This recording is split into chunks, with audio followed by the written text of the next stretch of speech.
Hello everyone, कैसे हैं आप सब लोग। मैं सुमिता, मेरे यूट्यूब चैनल पर आपका स्वागत है।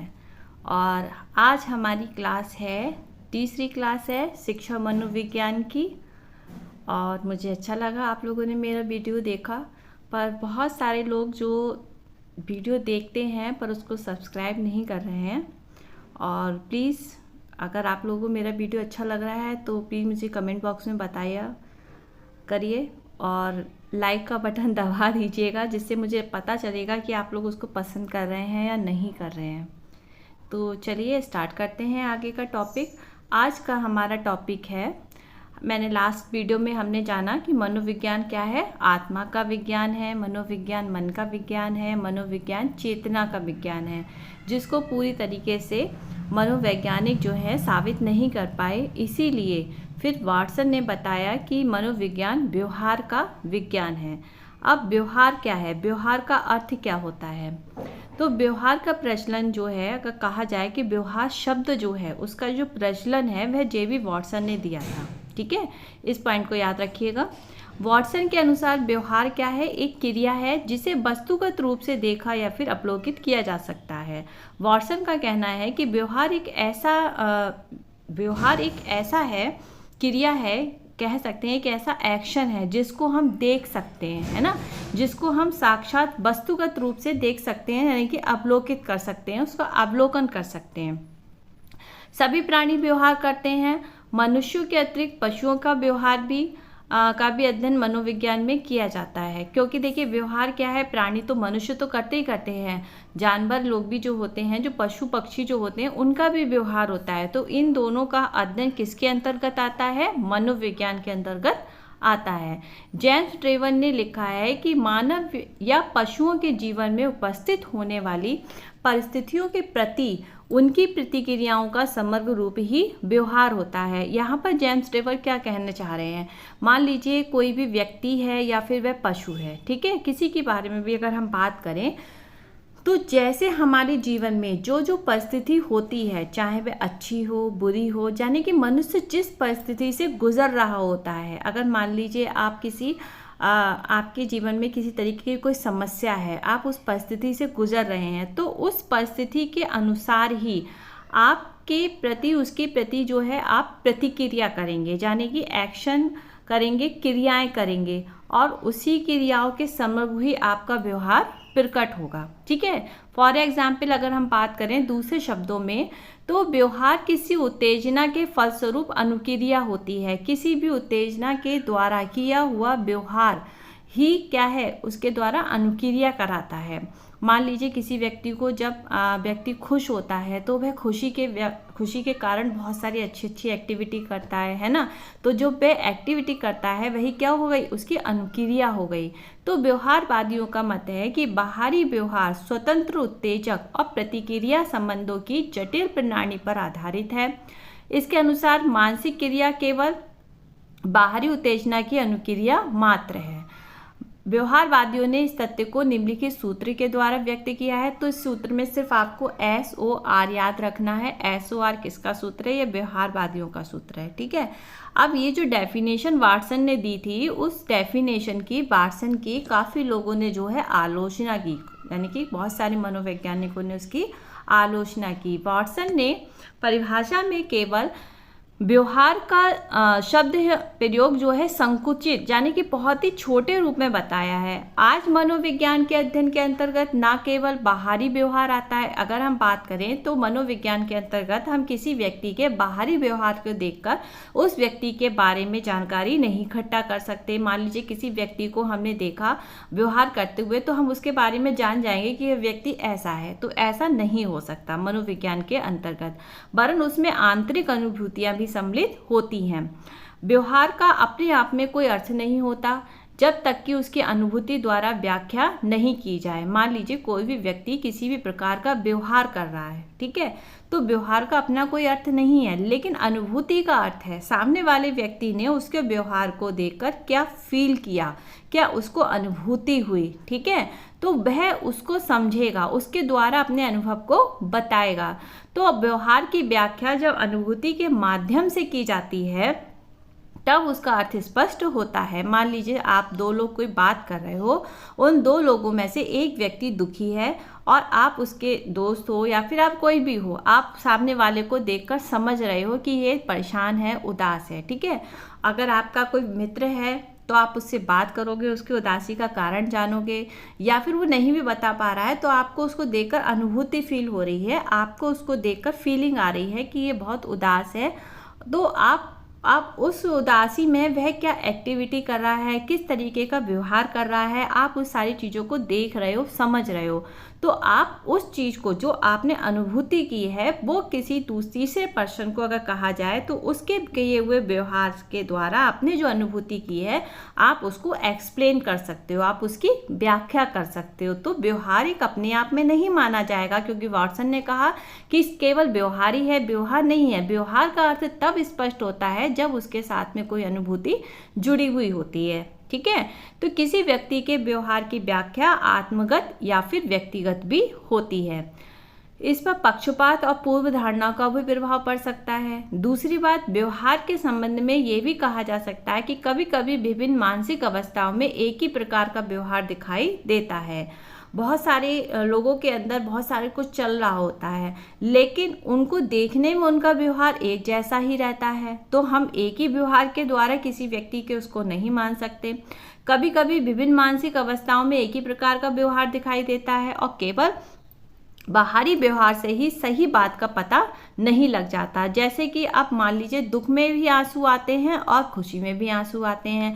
अगर हम किसी व्यक्ति के बाहरी रूप से किए हुए व्यवहार को देखकर उसके बारे में अंदाजा लगाएं तो वो ठीक भी नहीं हो सकता और हो भी सकता है। अब मान लीजिए कोई व्यक्ति के आंखों में आंसू आ रहे हैं, आपने देखा, अब आपने अनुभूति की कि वह हो सकता है उदास है इसलिए आ रहे हैं, लेकिन आंसू तो खुशी में भी आते हैं और दुख में भी आते हैं। तो इस प्रकार से किए हुए किसी के व्यवहार के द्वारा हम किसी के भी व्यवहार का पता नहीं लगा सकते। किसी के व्यवहार को देखकर हम उसकी मानसिक दशा का पता नहीं लगा सकते कि उसकी मानसिक दशा किस तरीके की है। विभिन्न अवस्थाओं में व्यवहार का एक सा होते हुए भी अनुभूतियां जो होती हैं वो अलग अलग होती हैं। मान लीजिए एक व्यक्ति जो व्यवहार कर रहा है और चार लोग उसको देख रहे हैं उस व्यवहार को करते हुए, तो उन सब ने जरूरी नहीं है कि एक ही अनुभूति को फील किया हो। अलग अलग व्यक्ति ने अलग अलग अनुभूति की होगी कि ये व्यक्ति क्यों व्यवहार कर रहा है, उनके सबका सोचने का तरीका अलग होगा।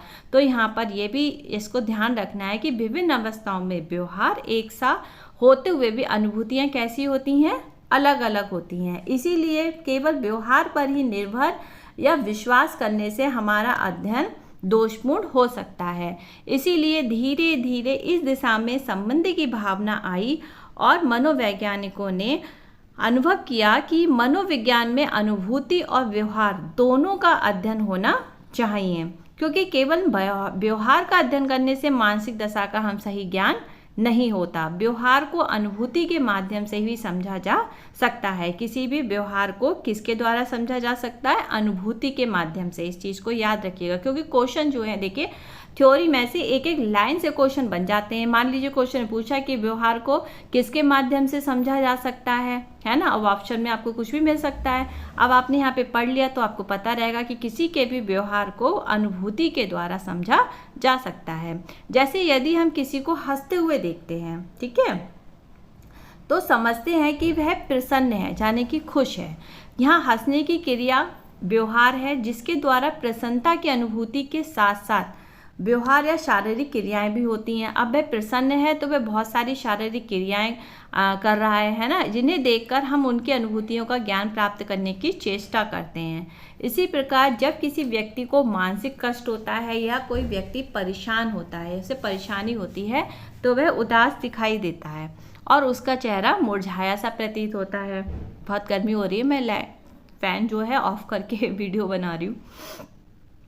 तो इसमें अनुभूति और व्यवहार में एक पारस्परिक संबंध पाया जाता है। इस प्रकार मनोविज्ञान व्यवहार का एक ऐसा विधायक या वस्तुपरक विज्ञान है। ये भी आया है क्वेश्चन में, ठीक है, और ये ऐसे ही आया है। इसमें से ऐसा क्या होता है, बहुत सारे क्वेश्चंस जो है जैसे हमारे फिल इन द ब्लैंक्स होते हैं ना, एक लाइन को दे दिया और उसमें से एक वर्ड को मिस कर दिया, ठीक है, तो उसी तरीके से होता है। ये भी क्वेश्चन आ चुका है कि मनोवैज्ञानिक व्यवहार का एक ऐसा विधायक या वस्तुपरक विज्ञान है जो अनुभूति के माध्यम से अभिव्यक्त होता है। तो यहाँ पर डेफिनेशन में क्या था कि ये पूरी डेफिनेशन आई थी और माध्यम यानी कि अनुभूति को मिस कर दिया था और पूरा ऐसे ही दे रखा था उठा के। ठीक है, ये क्वेश्चन किसी पेपर में मैंने देखा है और ये इम्पोर्टेंट भी है, इसको आप नोट कर लीजिएगा। किसी उत्तेजना के फलस्वरूप मानसिक प्रतिक्रिया को हम अनुभूति कहते हैं। जिन क्रियाओं का हम निरीक्षण और प्रयोगात्मक अध्ययन कर सकते हैं वह व्यवहार होता है। इस प्रकार बाहरी प्रदर्शित क्रिया ही व्यवहार है। इस परिभाषा से संबंधित अनुभूतियों के संबंध में ये तर्क भी उपस्थित किया जा सकता है कि अनुभूतियाँ वैयक्तिक और आत्मगत होती हैं। इस पॉइंट को भी आपको याद रखना है। जैसे कि क्वेश्चन में अगर पूछा जाए कि अनुभूतियाँ कैसी होती हैं, तो अनुभूतियाँ वैयक्तिक और आत्मगत होती हैं। दूसरी बात, अनुभूतियों का निरीक्षण करना भी संभव नहीं होता है। व्यवहार का निरीक्षण किया जा सकता है पर अनुभूति का निरीक्षण नहीं किया जा सकता, क्योंकि किसी व्यक्ति ने किस प्रकार का व्यवहार किया, यानी कि गुस्सा किया, हंसा, दुखी हुआ, कुछ भी किया, ठीक है, तो उसका तो निरीक्षण हो सकता है कि भाई उसके व्यवहार के पीछे ऐसा क्या रीजन है जो व्यक्ति इस तरीके का व्यवहार कर रहा है। अगर वह खुश है तो उसके खुशी का कारण क्या है, अगर वह दुखी है तो उसके दुखी होने का कारण क्या है ना। लेकिन अनुभूति का निरीक्षण नहीं हो सकता।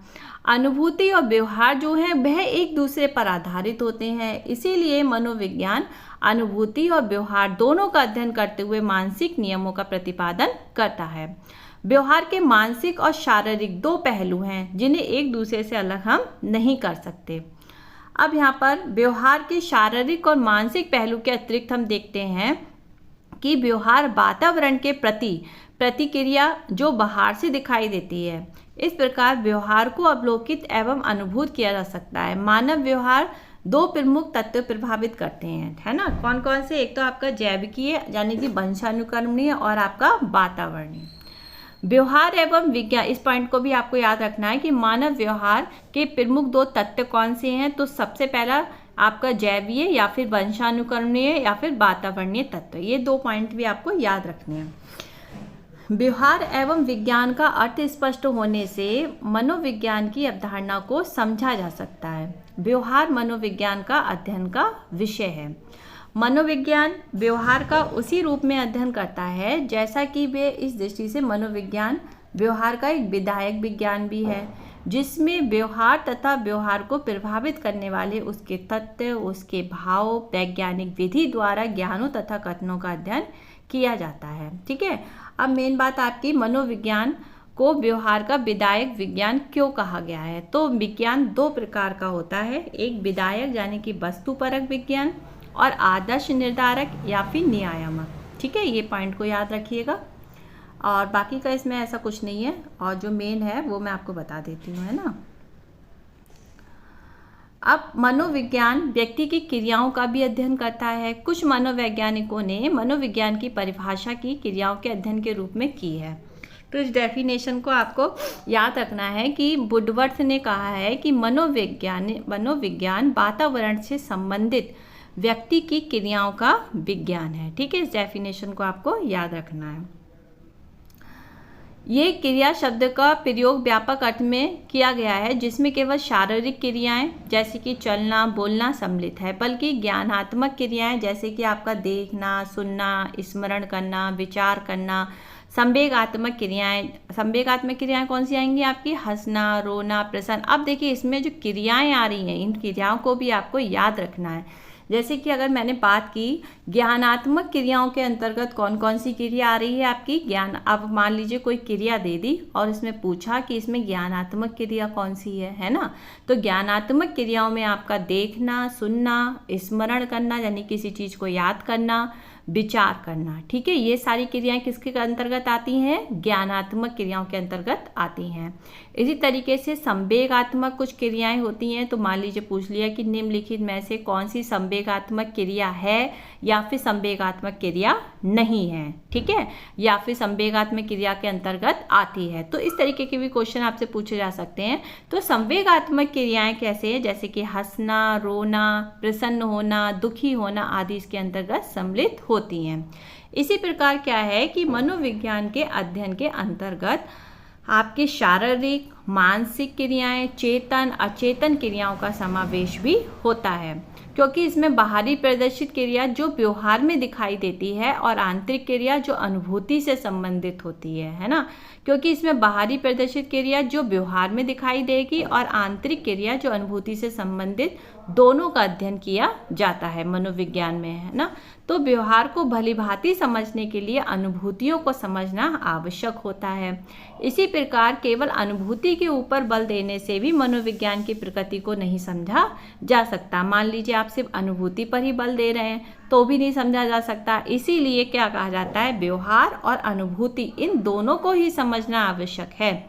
तो यहाँ पर अनुभूतियाँ अस्पष्ट, धुंधली, व्यक्तिनिष्ठ हुआ करती हैं। इस प्रकार हम देखते हैं कि मनोविज्ञान का आलोच्य विषय न केवल अनुभूति का, ना ही केवल व्यवहार का हो सकता है। ठीक है, अब यहाँ पर कुछ आपके एक ये दिया है क्रिया। तो क्रिया की अगर हम बात करें तो जो मानसिक क्रिया है, मानसिक क्रिया में आपको अनुभूति हो रही है किसी चीज़ की। मानसिक अनुभूति किससे होगी, मानसिक क्रिया से होती है ना। अनुभूति के अंतर्गत क्या आएगा, चेतन, अर्धचेतन और अचेतन। इसी प्रकार से शारीरिक क्रिया, जब हम कोई शारीरिक क्रिया करते हैं तो हम अपना व्यवहार प्रदर्शित करते हैं, और व्यवहार के अंतर्गत क्या आता है, आपका व्यवहार। तो व्यवहार भी दो तरीके का, आपका एक बाहरी प्रदर्शित क्रिया जो आप बाहरी रूप से दर्शा रहे हैं, और एक आंतरिक शारीरिक क्रिया, ठीक है, जिसके अंतर्गत आपकी पाचन क्रिया, रक्तचाप, संवेग, आपका क्रोध आदि ये सारी चीज़ें आती हैं। ठीक है, इसके बाद में अब मैं आपको कुछ महत्वपूर्ण डेफिनेशन बता रही हूँ, उसको आप याद रखिएगा, जो कि एग्ज़ाम में आपको मिलेंगी। जैसे कि मन, आधुनिक मन के अनुसार है, आधुनिक मनोविज्ञान का संबंध व्यवहार की वैज्ञानिक खोज है। ठीक है, ये डेफिनेशन बहुत ही इंपॉर्टेंट है। क्रो व क्रो की हैं, मनोविज्ञान मानव व्यवहार और मानव संबंधों का अध्ययन है। गैरिसन व अन्य मनोविज्ञान का संबंध प्रत्यक्ष मानव व्यवहार से है। पिल्सबरी, मनोविज्ञान की परिभाषा अत्यंत संतोषपूर्ण ढंग से मानव व्यवहार के रूप में दी जा सकती है। तो ये सारी डेफिनेशंस को आप याद कर लीजिएगा।